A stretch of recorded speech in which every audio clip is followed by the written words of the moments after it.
les agradezco por sobre todo que hayan estado participando con esta idea de, por un lado, esta imagen. Ahí les dejo una pequeña, un pequeño recorrido sobre las imágenes y la pandemia.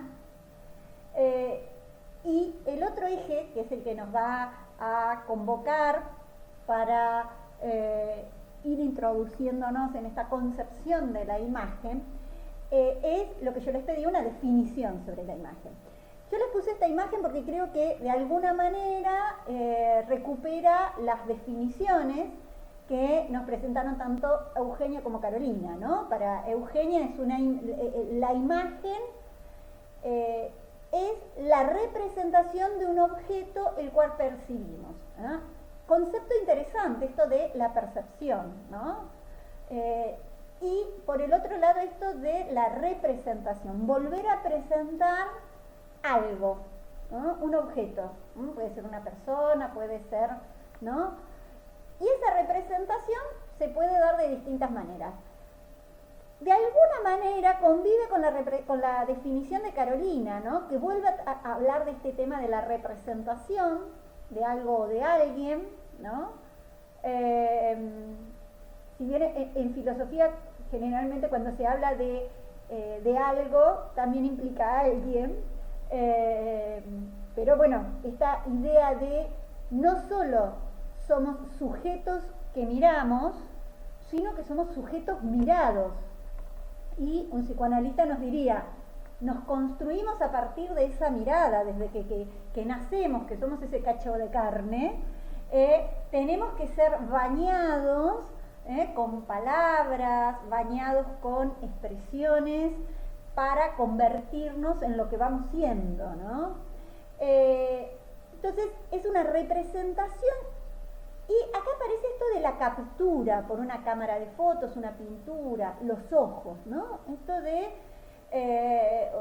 un poco amplía esta primer definición y puntapié que planteó Eugenia, ¿no? Entonces, es capturar un instante, ¿no? Entonces, una imagen implica un instante, implica ese momento que yo miré, que yo fotografié, elegí fotografiar, ¿no? En este caso, estas fotografías son de Ichan Benohut, que fue armando distintas maneras de percibir y de construir con elementos del aula, de las aulas presenciales,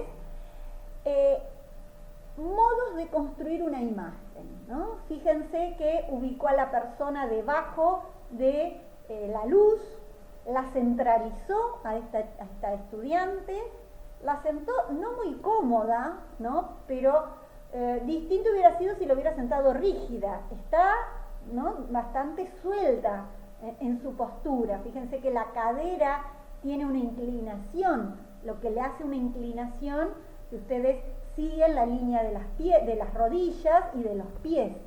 Eso pone un dinamismo ante la rigidez, podríamos decir, de las líneas de los bancos, y la centraliza, y fíjense que centraliza la línea que se puede ver, la representación de las baldosas, que sigue la imagen de esta estudiante, y la luz, ¿no? Es decir, ahí hace un corte simétrico, ¿no?, de la imagen.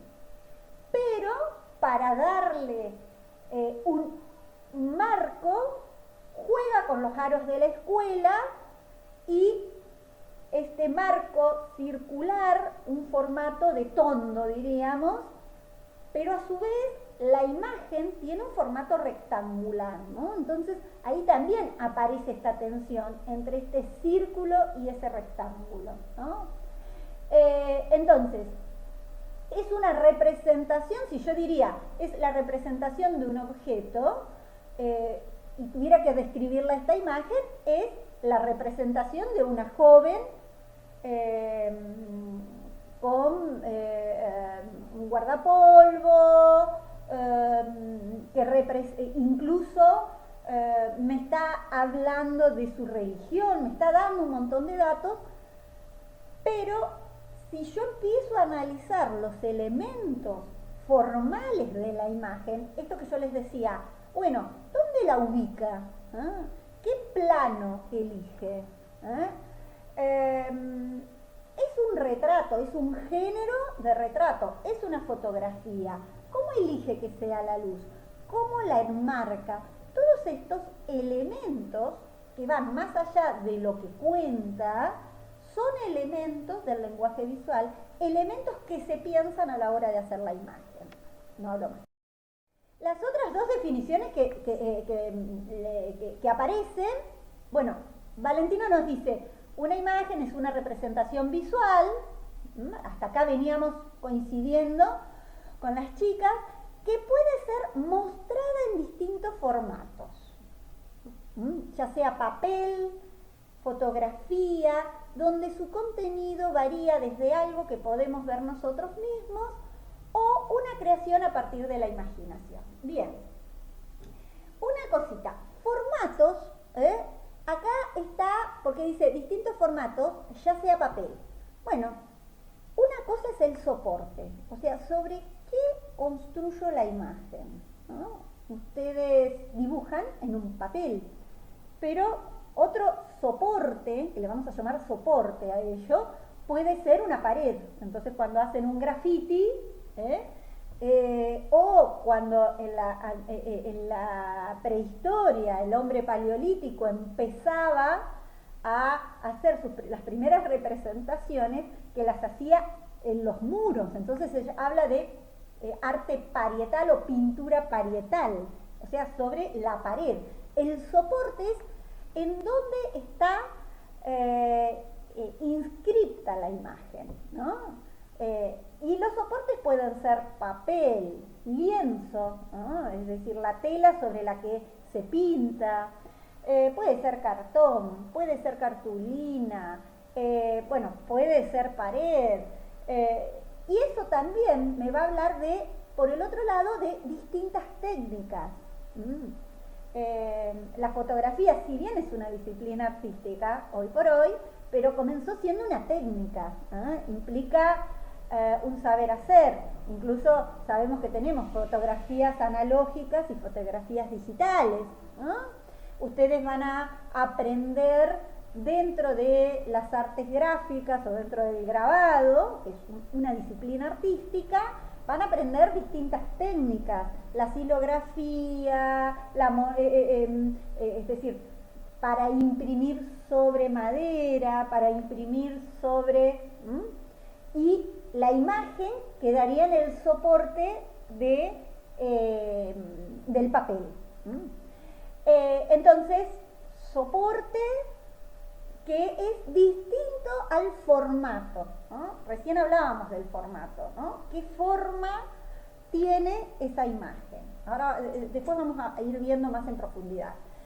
Donde su contenido varía desde algo que podemos ver nosotros mismos o una creación a partir de la imaginación. Y vuelve a recurrir a esto que las chicas habían mencionado, es decir, la representación de un objeto, volver a presentar ese objeto, que parecería, ahora vamos a ver un poquito esto de la mímesis, y por el otro lado, algo inexistente, un irreal, diría Sartre. Y pensé inmediatamente cuando leí la definición de Valentina en algo que hemos leído todos y todas cuando éramos muy pequeños, que era el Principito, que andaba con este sombrero, que en realidad no era un sombrero, sino una serpiente boa que digería un elefante, ¿no? Las personas grandes me aconsejaron que dejara a un lado los dibujos de serpientes boas abiertas y cerradas, ¿no?